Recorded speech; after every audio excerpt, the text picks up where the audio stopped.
We're going to continue our discussion of surface plate equipment with the drop gauge and drop stand. In the last video, we talked about the surface plate, height gauge, test indicator, and the scribe, and how you can take measurements with that. You can do most of the same measurements with a drop gauge on a stand. However, you have more limited motion because you don't have a height gauge to raise and lower the indicator. But on the flip side, you do get much more travel with a drop gauge.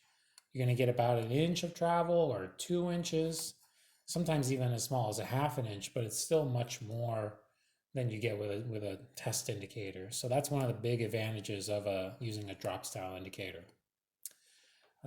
So here I've got a drop gauge stand. There's a couple of clamps on the side. You can unclamp and raise and lower the indicator to whatever height you may need.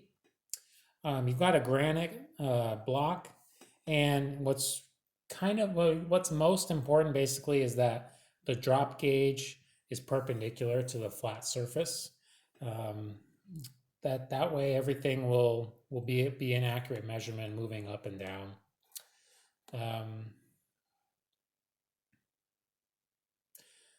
Sometimes that last bullet point I had to remember. When you've got a drop gauge stand, sometimes you can put this thing on a very, very large surface plate, and then you can flip this around and measure your parts with the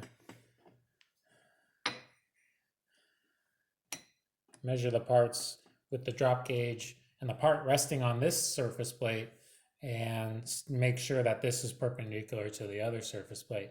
But that can be great when you've got a much larger rock to work with and big parts that don't fit on this little stand here. So feel free to flip it around. I, however, am going to use it pretty much as intended with a small part on a small stand here. The indicator itself, it measures in one motion. Again, you're manipulating this tip here.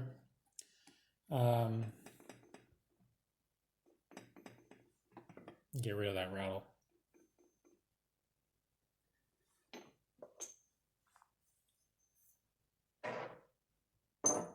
Okay, sorry about that. So it measures in one axis. It's normally attached, to a drop stand. A typical stroke is 1 inch. Like I said, you can get more, and you have an outer ring that you can rotate to set 0. So wherever this indicator happens to be when you set 0, just rotate the ring, and then you can clamp the ring down so you don't accidentally bump it, and it'll have some resistance when you try to rotate it. There will be a smaller dial that will show you the stroke. So in the picture there, here we go. You see that the larger dial is showing you, your reading, and the small dial is showing you your stroke from 0 to 1 inch. So when you over travel, you'll watch that small dial just stop basically. You have a little bit more than 1 inch, but not much more. And then what's nice about drop gauge is you have a lot of tips. So we can exchange this bottom tip by screwing it off. And we have a range of choices to choose from. Different styles, different sizes, pointed ends, round ends, flat ends. I'm going to put our flat end back on. So you have a lot of variety to choose from. They're typically used for simple distance checks. So, for example, you could set up a part, from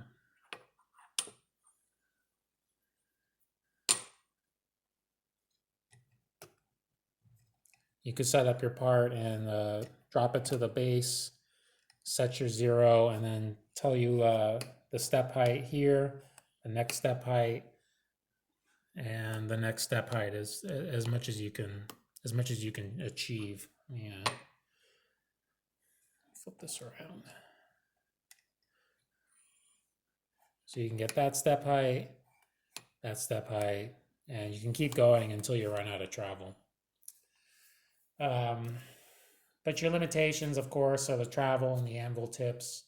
They're not typically used if you're going to be like sliding the part around, doing flatness, parallelism type checks.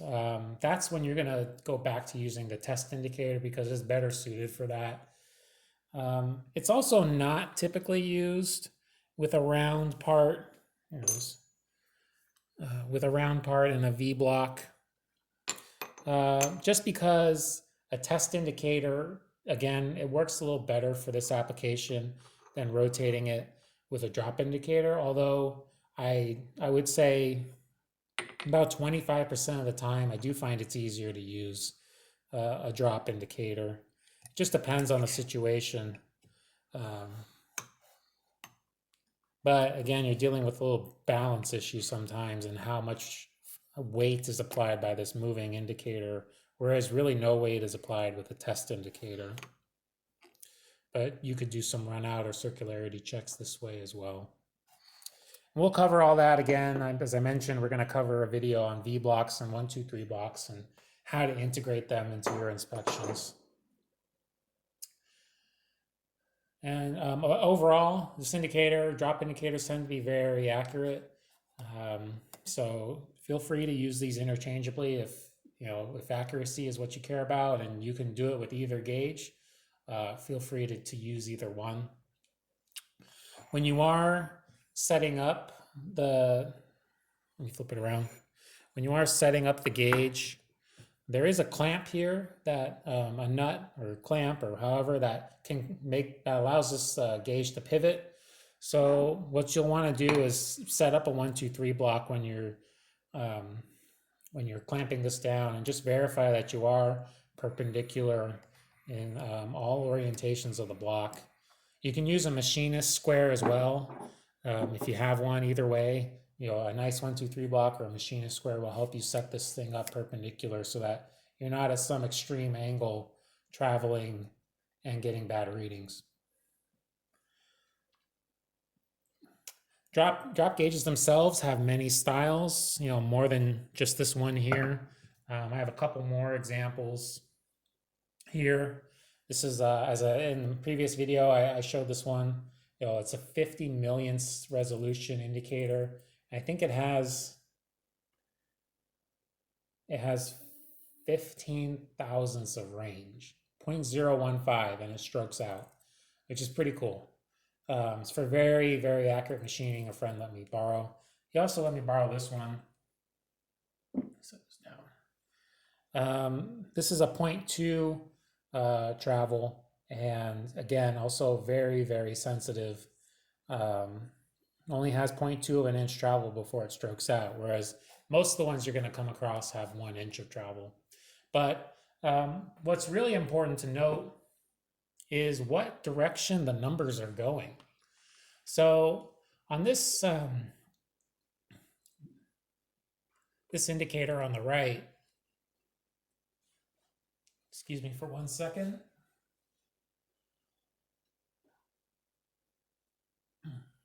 Sorry about that. So this indicator on the right, it has numbers going 0, 10, 20, 30, 40, 50, and then 40, 30, 20, 10, 0. So we call that a 050 resolution gauge, dial, sorry.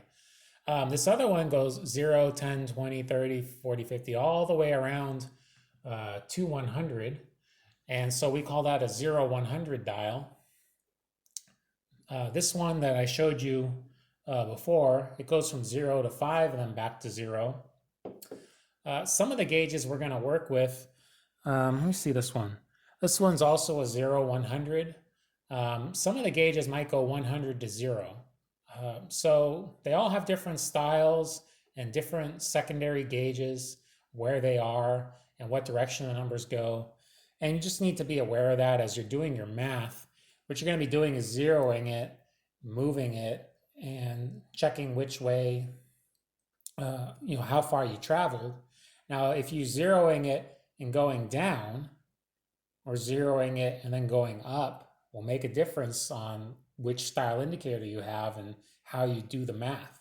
So that's one area where people get a little messed up, is they're not looking at which direction the numbers are going, and they're making a mistake in their secondary reading after 0.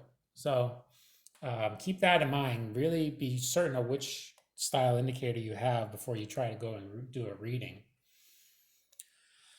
Now, when we talk about tips, this set here is very commonly available. I've seen it in multiple places, and there's many sets out there with different tips, but and there's many more styles that you can get than just in this set. This is just one of many. But you can change the way your contact point is making it. So sometimes I like a big flat surface if I'm going to be measuring, on top of a diameter.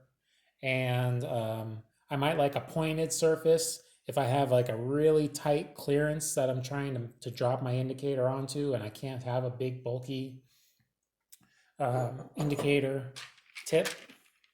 Sometimes this angled one is nice.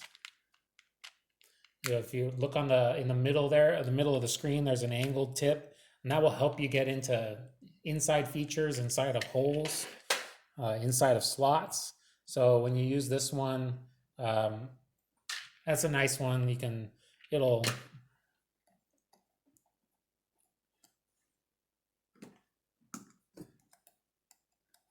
When you get this one on,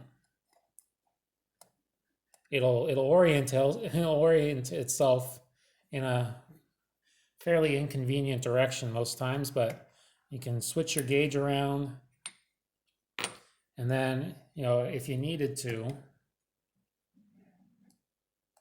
as I said, this is fairly inconvenient for the front-facing camera, but for the top-facing camera, you can then kind of get into the inside features of the part.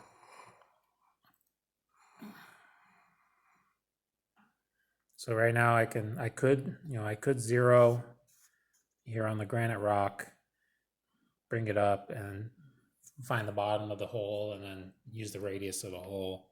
One style, it's probably not the best example of how to use that tip, but it is an example of how you can get it on the inside of features, or you can get it onto a shoulder. A clearance, if it's difficult for you to get the I'm gonna loosen it so that I can demonstrate it, but normally you would want it very tight, but you can get it onto shoulders that are difficult to clear without some sort of angled tip. So you have many styles to choose from. Choose the style that works best for your situation.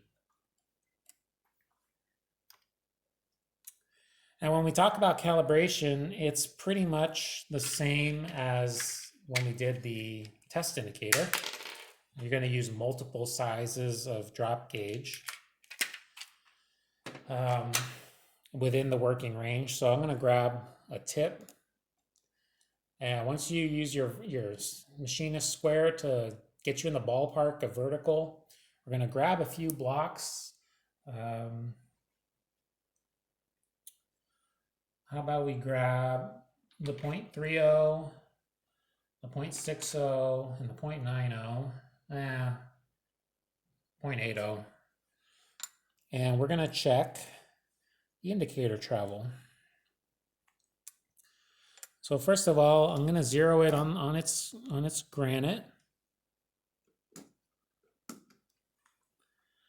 Apply a little bit of pressure. Hopefully you can see the reading a little bit. So got 0 right there. And let me fix it. All right, so now when I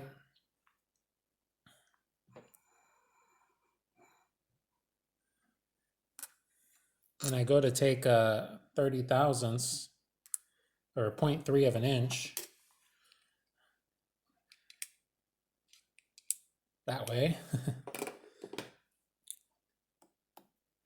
do we still have 0? Yes, we do. So we're dead on at 0.3. And we're going to go to 0.6. And ooh, I've probably got 2/10, 3/10 difference. So actually, no, sorry, half, maybe a half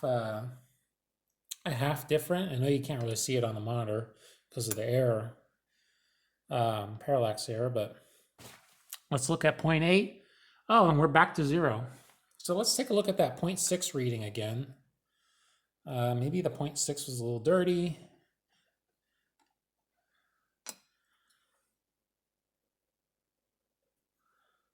Let's do our 0.3. 0.3 looks good. Let's do our 0.6. 0.6 looks good. So maybe I had a little dirt, a little dust on the 0.6, a little oil. And we'll do the 0.8. All looks good. So throughout its stroke, it's looking pretty consistently like it's reading. You know, I checked at 0, checked at 0.3, 0.6, 0.8, and gave me a good reading. Put those back.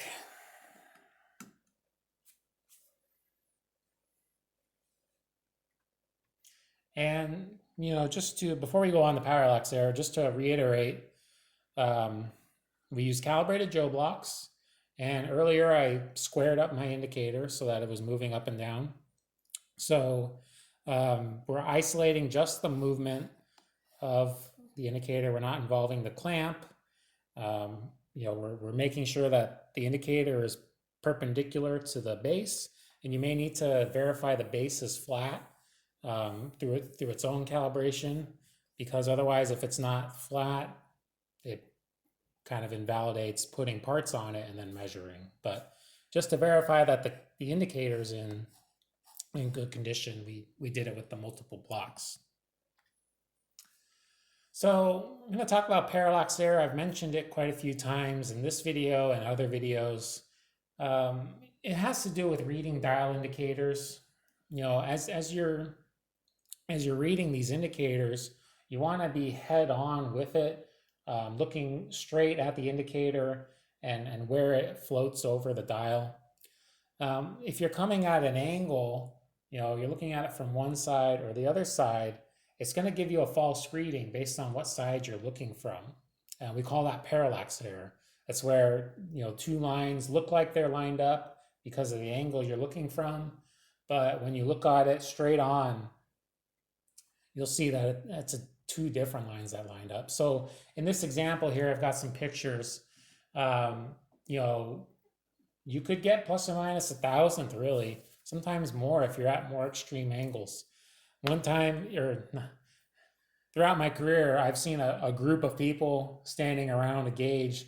They're all looking at it, and they're all, you know, one guy's doing the measurement, and all 4 people, 5 people are looking at it from different angles, drawing different conclusions, like, oh, that's bad, and other people are, oh, that's good. And it's just because the one guy who's right in front of it should be the one watching.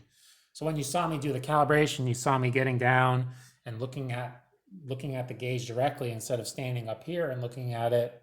Even the camera might not be, definitely not at the right angle that I would want to be looking at it. So you may need to crouch down, you may need to twist a little bit. Hopefully you can orient your gauge in a comfortable position, but really try to take advantage of that.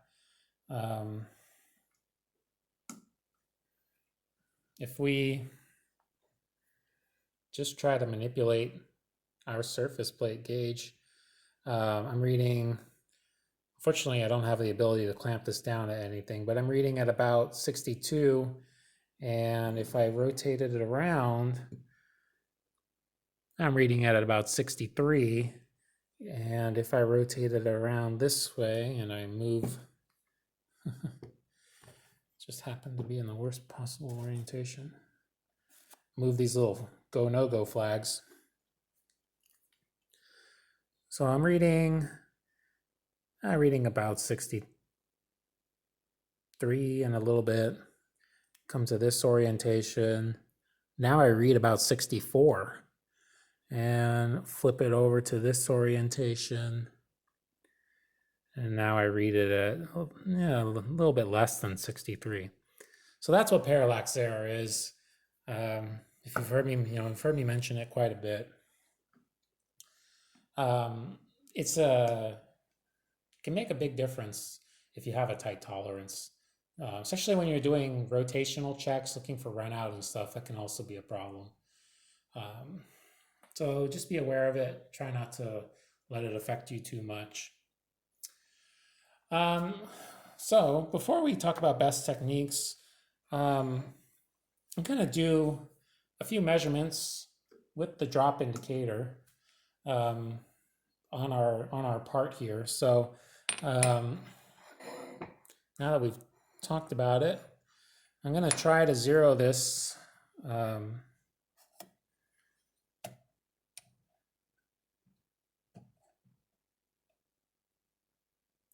So if you can see on the camera, the small dial here is telling me how much range I have. So I've zeroed it pretty early in the range, and then I have about a full inch of travel before it over travels. So I'm going to zero it here. So now my tip is on the bottom and I've got it zeroed, and I can note on the small dial, I'm between the 0 and the 1. Okay, that's important to take a look at where you are on the small dial before you start going. So keep that in mind. Now I'm going to raise this up, drop it down. I'm going to look at my secondary gauge again, and now I'm between the 3 and the 4. So I went from between 0 and 1 to between 3 and 4. So how many rotations around the dial did I go? You can either watch and count. That's perfectly acceptable. I do that many times. Or you can just do a little bit of math. So I know I moved at least 0.3. I was now between the 3 and the 4. And I am hovering, the final reading is hovering over the 10. So I'm at 0.310. And if we consult our print for where that step should be,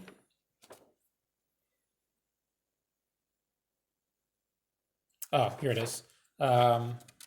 The angle block drawing PM-02, that step is 0.315. So with my indicator, I'm getting about 0.310. And because that's so far from, it's kind of far from nominal, I'm gonna double check with a caliper. Let's see what we get.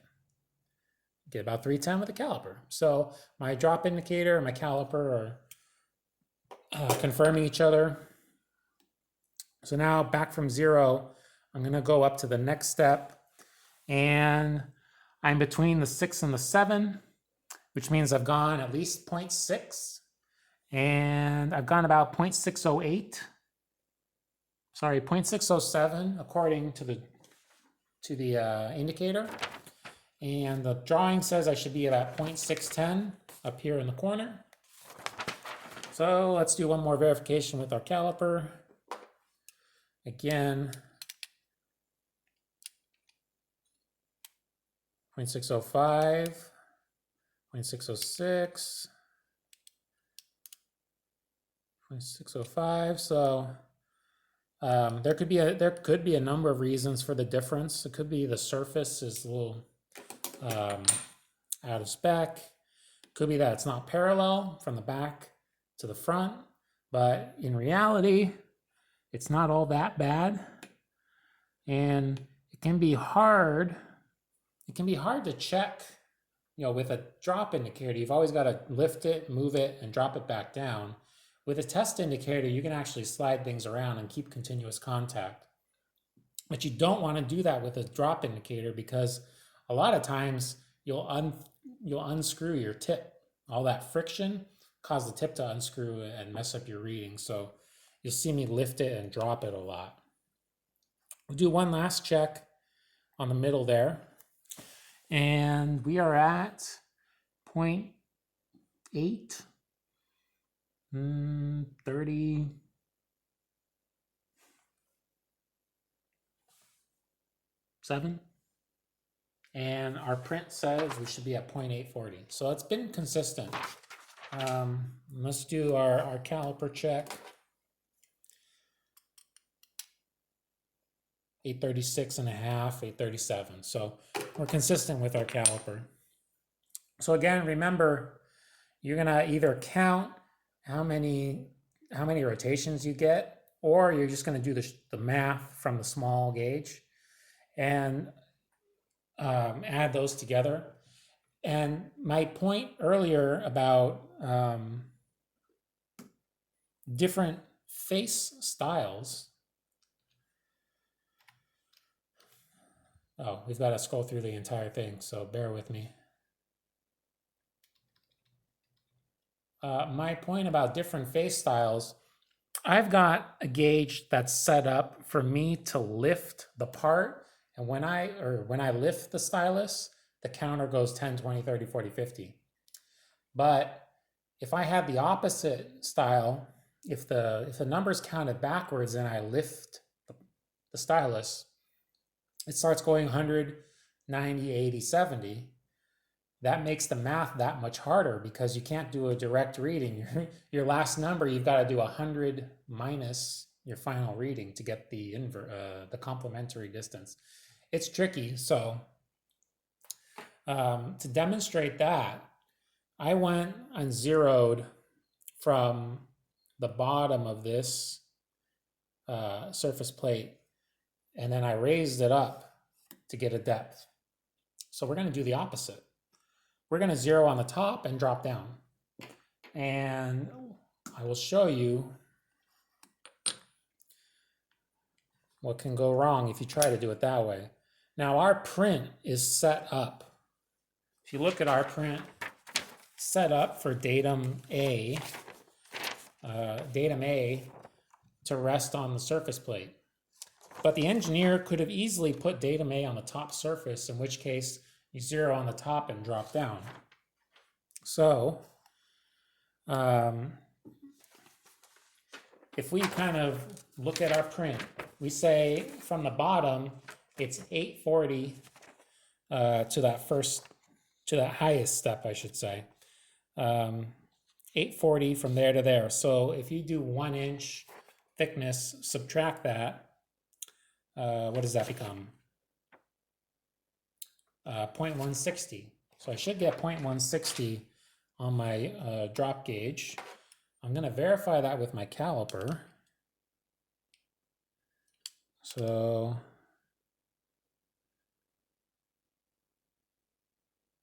I'm getting about 0.160 with my caliper. But let's see what happens when we throw it on the height gauge, or on the drop gauge. So can you see that well? All right. So I'm going to zero it.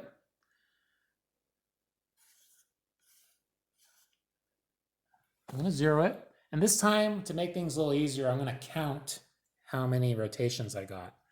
So I'm zeroed on the top surface. I go 1 rotation and then a number.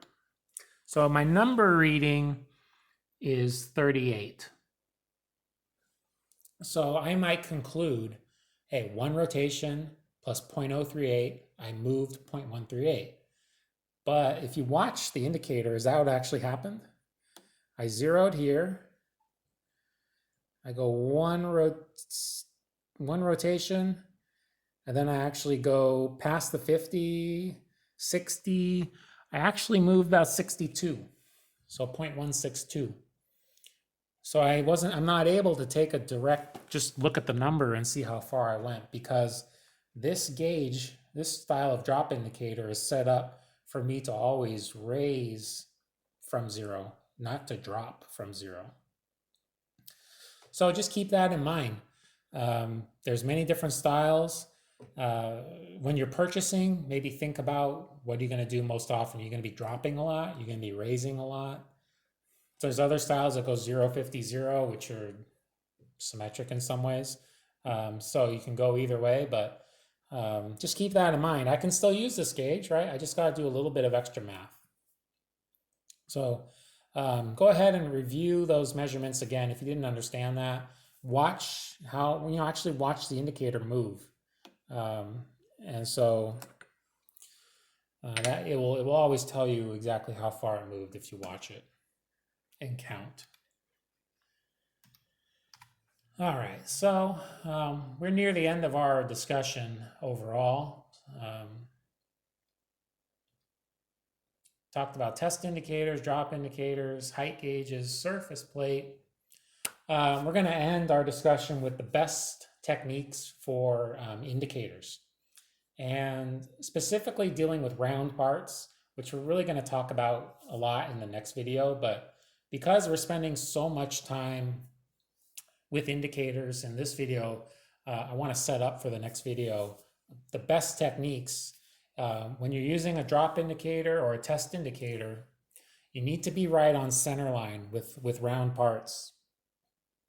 If you are off center line, which I'm gonna set up a round part,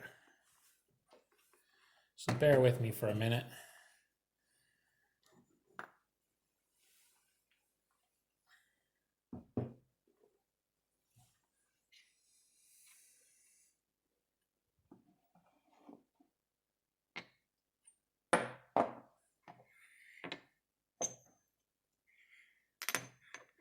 So I'm going to set up a round part in a matched pair. And when you go to measure this part, whether it's a test indicator or a drop indicator is unimportant, but you need to find the center point. Actually, let me do this all on camera. All right, so what I'm going to do is I'm going to sweep to find the center, the high point actually, sorry. And that will put me directly on line with the center. And this is important because in order to repeat your measurement, maybe you're going to do a circularity or a run out measurement. In order to repeat, you have to be able to put the indicator back in the same place for one thing. So you have to always pick the high point, because that's the only thing you can do repeatably, is sweep this around until you find the high point, which I think I've slid off of my location. So that's one reason. The other reason is if you're off center, you're going to get less error, right? You're not getting all the deflection force moving in a perpendicular direction relative to the indicator. It's going to be a little bit less accurate that way. So you'll get better results, which might be good, you think, but when you go to use the part, you get some bad readings. So you definitely need to make sure you find the center point by sweeping the part, dropping the indicator on the center. Get a nice big flat tip when you go to use it. Get a nice flat tip on your round parts. That way, even if you are a little off center, it won't matter. But remember that's really important if you're going to be using indicators, is in any application, not even just surface plate applications, but any application where you're using an indicator on a round part, you need to find the center. So I want to thank you guys for watching this video, and please check out Pragmatic Metrology website for more. I'm going to be doing a demonstration exercise, so check out that video for using this equipment to measure some parts. I need to thank the Laney Community College in Oakland, California. Let me use some of these parts to demonstrate how to use these tools. They've got a great program there if you want to learn about manual machining or CNC machining, metrology and quality control, maintenance for pumps, and CAD design, many other classes. They also have certificates available that you can earn. You can earn an associate's degree. You can do your apprenticeship with them. So they're in contact with local companies that want apprenticeships, and so it's a great program. If you're in the Northern California Bay Area, please check them out. That's Laney Community College in Oakland. And once again, please check out my website for more videos, pragmaticmetrology.com. And I'll see you for the next one. Thanks.